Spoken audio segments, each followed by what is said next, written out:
சென்னை ஆவடி அருகே உள்ளது ஆயில்சேரி கிராமம். இங்கே நடந்த ஒரு நெகிழ்ச்சியூட்டும் நிகழ்ச்சி தற்போது எல்லோரிடமும் பாராட்டை பெற்றிருக்கிறது. இந்த கிராமத்தை சேர்ந்தவர் 42 வயதான விவசாயி பார்த்திபன்.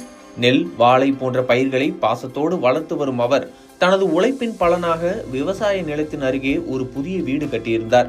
அந்த வீடு கட்டி முடிந்ததை அடுத்து வழக்கம் போல புதுமனை புகுவிழா செய்து முடித்து விடவில்லை. ஆனால் மத நல்லிணத்திற்கும் மனிதத்துவத்திற்கும் ஒரு அழகான எடுத்துக்காட்டாக அந்த வீட்டு புதுமனை புகுவிழா நிகழ்ச்சியை அவர் நடத்தியுள்ளார்.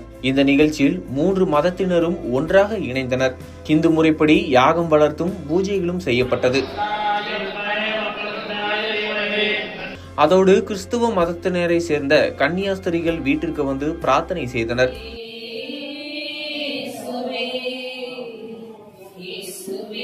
இஸ்லாமிய குருக்கள் தொழுகை நடத்தி இந்த குடும்பம் அமைதி, செழிப்பு மற்றும் புனிதம் நிறைந்ததாக இருக்கட்டும் என்று வேண்டினர்.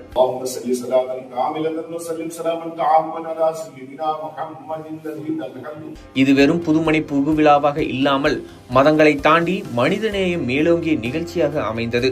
மேலும் தற்போதைய பருவமழையால் விவசாயிகள் பாதிக்கப்படக்கூடாது என்ற நோக்கில் விவசாயி பார்த்திபன் ஒரு சிறப்பு பிரார்த்தனையும் நடத்தினார். மழை பெய்யட்டும், ஆனால் நம் உழைப்பை அழிக்காமல் ஆசீர்வாதமாக மாறட்டும் என்பதே அவருடைய வேண்டுதல்.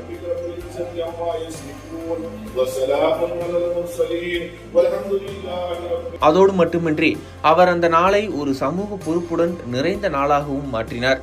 தூய்மை பணியாளர்கள், கூலி தொழிலாளர்கள் மற்றும் ஏழை எளிய மக்களை அழைத்து மழை காலத்தில் பயன்படும் குடைகள், புத்தாடைகள் மற்றும் அரிசி பைகள் ஆகியவற்றை சீர்வரிசையாக 500க்கும் மேற்பட்டோருக்கு வழங்கினார்.